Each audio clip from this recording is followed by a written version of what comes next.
భక్తుడు ఏమైంది నువ్వు ఎందుకు అదురు పోదా నువ్వు మొక్కి మొక్కి ప్రార్థన చేస్తున్నావు కదమ్మా ఏడ్చి ప్రార్థన చేస్తున్నావు ఏది నీ దేవుడు ఆడవాళ్ళకి ఇచ్చిండు నీ దేవుడు ఆలకిస్తే మరి ఇన్ని డబ్బులు ఎందుకు అయిపోయినాయి ఎందుకు బాగుండట్లేదు నువ్వు చేసే ప్రార్థన నీ దేవుడు వింటుండా అయ్యింది ఆడున్నాడు దేవుడు అని ఖచ్చితంగా దేవుడు ఉన్నాడు నువ్వు ఎందుకు మాట్లాడుతున్నావు నీకు తెలియదులే నువ్వు పో అన్న ఆయన పో అన్న తర్వాత నువ్వు సానువుతో ఏం చేస్తావు నీ ఇష్టము నీ ఇష్టం వచ్చినట్టు చేయి నీ చేతిలో పెట్టినా కదా నాకు ఒక్కడేను నా కూర లేదు నేను చెప్తే నాకు తలకూరి పెట్టాడు నువ్వు వాడిని ముందే చావను కాదనుకుంటున్నావు అని చెప్పి ఇంక నా మీద తగాదాడి బరిగొల్లకు పోయాడు బరిగొల్లకు పోయి నాకు ఏదైతే అది అయిందని చేతిలో ₹1 కూడా లేవు మా చేతులు పత్తికా నుంచి వచ్చి మేము ఇక్కడికి వచ్చిన తర్వాత పత్తికా నుంచి మన్నోళ్ళు నెలకు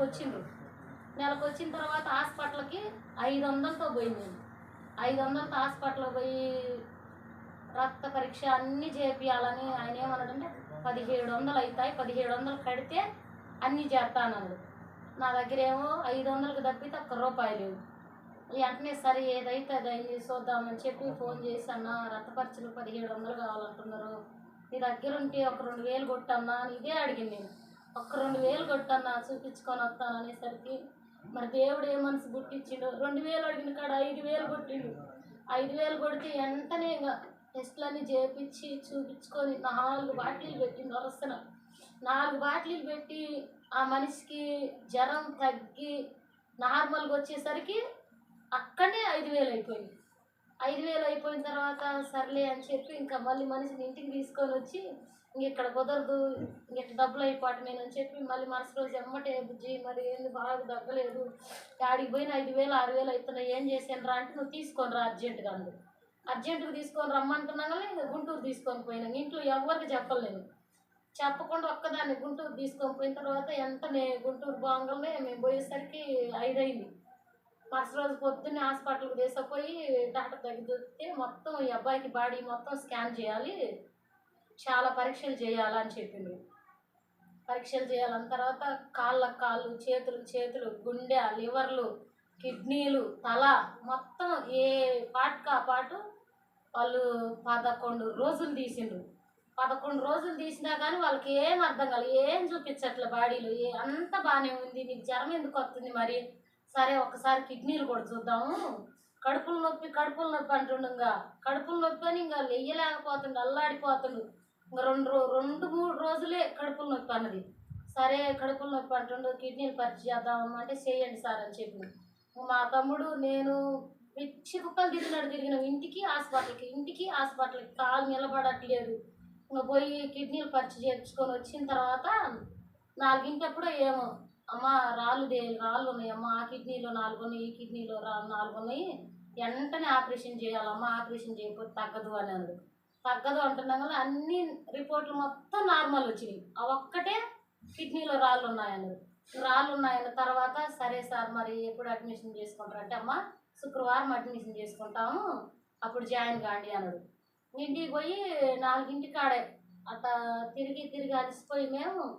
గిట్టనే వాళ్ళది పంచ్ ఉంటే ఆ పంచ్లో వరుసన దుప్పట్లు పరుచుకొని పండుకున్న తర్వాత నేను మా అమ్మ ఈయన ముగ్గురం పండుకున్న తర్వాత కాసేపు బాగా నిద్రపోయినాడు మళ్ళీ అమ్మటి ఉలిక్కి పడలేసి పెద్ద క్యాకేసిండు ఏంది అని మేము అదురుపోయి లేచి చూసి ఏంది అంటే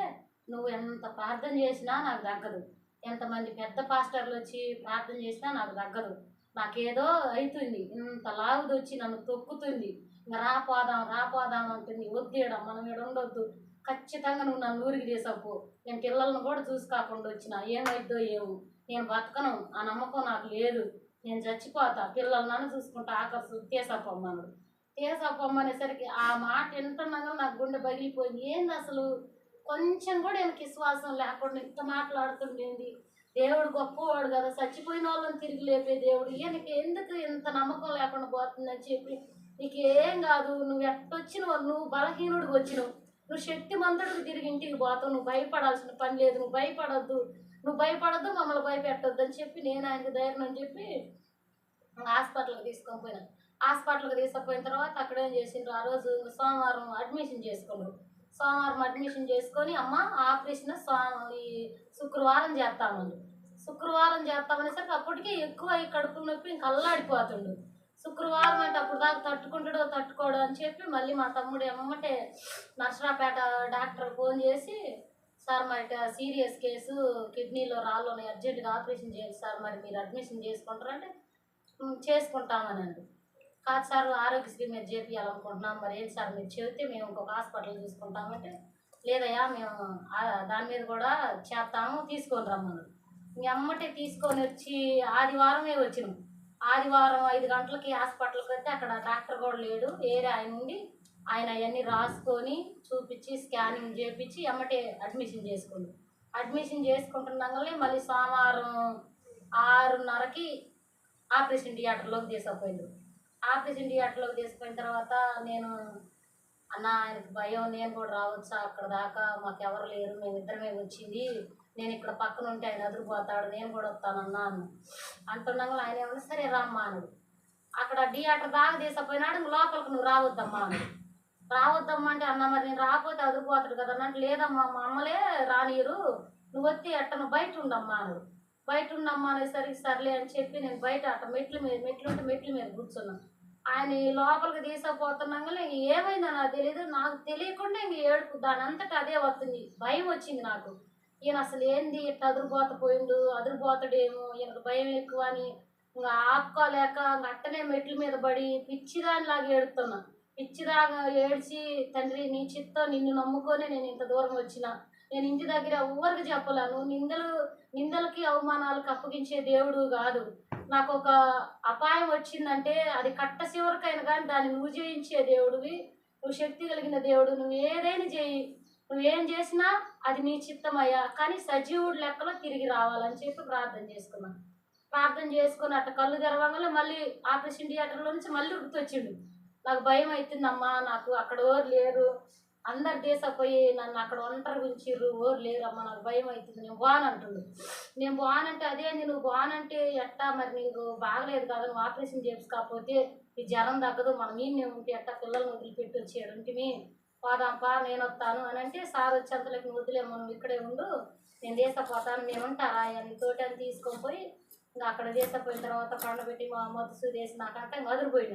అదిరిపోయి తండ్రి మరి నేను చచ్చిపోయినా బతికినా నీ చిత్తమయ్యా, నువ్వేం చేస్తావో నన్ను, నేను ఒక్కనే ఉన్నా, ఏడ నాకు ఓరు లేరు దిక్కు, నువ్వు తప్ప, నువ్వు నాతో ఉంటావా ఉండవా, నీ చిత్తమయ్యా అని ఏడ్చుకుంటూ కళ్ళు మూసుకున్నాంట. ఏడ్చుకుంటూ కళ్ళు మూసుకొని ఇంకా ఆపరేషన్ చేస్తుంటే ఆయనకు అదొక మైకంగా ఉందంట భయంలో. అదొక మైకంగా ఉండేసరికి తెల్లటి వస్త్రం కిందికి మీదికి అంగి వేసుకొని తలగాటిన ఒక స్టూల్ లాంటిది వేసుకొని కూర్చొని, నువ్వు ఎందుకు అదిరిపోతున్నావయ్యా, ఇటు చూడు ఈ రూమ్ మొత్తం నేనే ఉన్నా, నీ చుట్టూ నేనే ఉన్నా, నువ్వు ఎందుకు అదిరిపోతున్నావు, నువ్వు అదిరిపోవాల్సిన అవసరం లేదు, నీకే అపాయం నేను రానియను, నువ్వు ఎందుకు అదిరిపోతున్నావు అని తల మీద చేసి నెమిరి, నువ్వు పక్కకు తిరిగి పండుకో, చూసుకో, నీకేం లేదు, అసలు ఏ ఇబ్బంది కూడా నీకు రానియను, నేను నీతో నేనున్నా కదా, నువ్వు పక్కకు తిరిగి పండుకో అని చెప్పి పక్కకు తిరిగి పండుకున్నాక తల కింద ఇక్కడ నుంచి ఈ పాటు మొత్తం నెగురుకుంటూ పోయి అరికాల్లో సూరేసి, ఇంక నీకేం బాధ లేదు నేను వెళ్ళిపోతున్నా అని చెప్పి వెళ్ళిపోయిందంట. వెళ్ళిపోయిన తర్వాత అప్పుడు ఈయనకి ఆ మైకం అంత వదిలి అప్పటికప్పుడే ఒళ్ళు మొత్తం చల్లగా రిలీఫ్ అయిందంట. తీసుకొని వచ్చి ఆపరేషన్ థియేటర్లో తీసుకొని వచ్చి పండబెడితే ఇంకా నాకు ఏమైందో ఏమో అదిరిపోయిందని అసలు ఇంకా పలకట్లేదు, చూస్తున్నాడు కానీ పలకట్లేదు, ఏమైంది ఏందని చెప్పి నేను అప్పటికి 2 సార్లు 3 సార్లు దాంట్లో ఐసీలో కురికినా. ఐసీలో కురికితమ్మా ఏం కాదమ్మా బాగానే ఉన్నాడమ్మా, 2 ఆపరేషన్లు అయినాయి అమ్మా, నువ్వు మాట్లాడియొద్దమ్మా, నువ్వు మాట్లాడి మాకమ్మా, నువ్వు బయటికి పోమ్మా, మేము ఉంటామని చెప్పి తెల్లవారుజులు నన్ను ఆ రూమ్ దగ్గర బానీలేదు వాళ్ళు. తెల్లవారుజులు రూమ్లోకి బానిపోతే తెల్లవారుజులు నిద్రపోయిందాన్ని కాదు, ఏసయ్యా ఏందయ్యా, ఏదన్నా అయితే ఇంటికి పోతే నన్ను బతకనీరయ్యా, నేను ఓరికి చెప్పకుండా నీ మీద నమ్మకంతో వచ్చిన, ఇద్దరం కలిసి సంతోషంగా పోవాలయ్యా, బలహీనులు వాళ్ళు వచ్చిన బలవంతులుగా పోవాలి తండ్రి నీ చిత్తమని ఆ తెల్లవార్జులు ప్రార్థన అయితే చేసుకోలేదు కానీ ఇంక నోట్లోనే దేవుని స్తుతించుకుంటూ అట్టనే పండుకున్నాం. మా వదిన ఆ రోజు ఆపరేషన్ చేసే రోజు మా వదిన వాళ్ళు వచ్చిండ్రు, ఏందమ్మా ఆయన నిద్ర బాగుంటే నాకు నిద్ర రావట్లేదు వదిన, ఆయనకి ఎట్లా ఉంటుందో ఏమో అని అంటే, అయ్యేమో మెట్లకి అన్నిటికీ తాళాలు వేస్తారు, మెట్ల నుంచి పోవటానికి లేదు, లిఫ్ట్లో నుంచి పోవాలి, అది వాళ్ళు కంపౌండర్లే 90 ఎత్తునే పోవాలి, నేను పోయిందంటే మళ్ళీ ఇరక్కపోతే లిఫ్ట్లో మళ్ళీ రాలేను, అని చెప్పి ఇంక అట్నే వేస్తాయా నీ చిత్తమయ్యా అని చెప్పి వాళ్ళతో మాట్లాడుకుంటా చేసుకుంటా పోయి గంటకు పోయి వాళ్ళని అడుగుతా, అన్న ఎట్టున్నాడు అన్న ఐసీలో బాగున్నాడా ఎట్టున్నా అంటే ఏం బాగలేదమ్మా బాగానే ఉన్నాడమ్మా, వాంతులు చేసుకున్నామ్మా 4 సార్లు, ఏం కాదు వాంతులు చేసుకుంటే మంచిదిలేమ్మా అది ఇది అని అంటుంది. మరుసటి రోజు తీసుకొని వచ్చిన తర్వాత 5 రోజులు హాస్పిటల్లో ఉండి 5వ రోజు 3 రోజులు ఆయన బెడ్ దగ్గరే కింద మోకాళ్ళు వేసుకొని కింద ప్రార్థన చేసుకుంటుంటే 3 రోజులు నాకేందంటే ఆ 3వ రోజు ప్రార్థన చేసిన తర్వాత ఒకటి నల్లటిది అది అంతది ఏరు లాంటిది, దానికి ఒక చుట్టూ ఏర్లు ఉన్నాయి. దాన్ని ఏమంటారంటే పిలకలుగాను ఇంతది ఉంది. అదేం చేసింది ఈయన బెడ్ మీద నుంచి బస్సులాంట కిందికి వెళ్ళిపోతుంటే అది వెళ్ళిపోయిన వెంటనే పైన నుంచి వాన సినుకులు లాగొచ్చి ఈయన మీద పడినాయి. అప్పుడు ప్రార్థన చేసుకొని నీ చిత్తమయ్యా అడిగినందుకు నిన్ను మొరపెట్టుకున్నందుకు నువ్వు కార్యం చేసినావు తండ్రి, నువ్వు ఏ అపాయం రానియని దేవుడు అయ్యా నిన్ను నమ్మిన బిడ్డలు అని చెప్పి ప్రార్థన చేసుకొని 5వ రోజు ఇక్కడికి వచ్చినాం. ఆ రోజు నుంచి ఈ రోజు వరకు ఇబ్బందే లేదు. దేవుడు ఆయన కృపను బట్టి ఆయన ఎంతో మేలు చేసిండు మా కొరకు. ఆయన ఎంతగానో బలపరిచి నిజమే అపాయం దగ్గరకు పోయినా కానీ ఆపద రానియకుండా ఆరోగ్యవంతుడిగా ఆయన ఇంటికి తీసుకొచ్చినందుకు ఆయన నామానికే స్తుతి కలుగును గాక.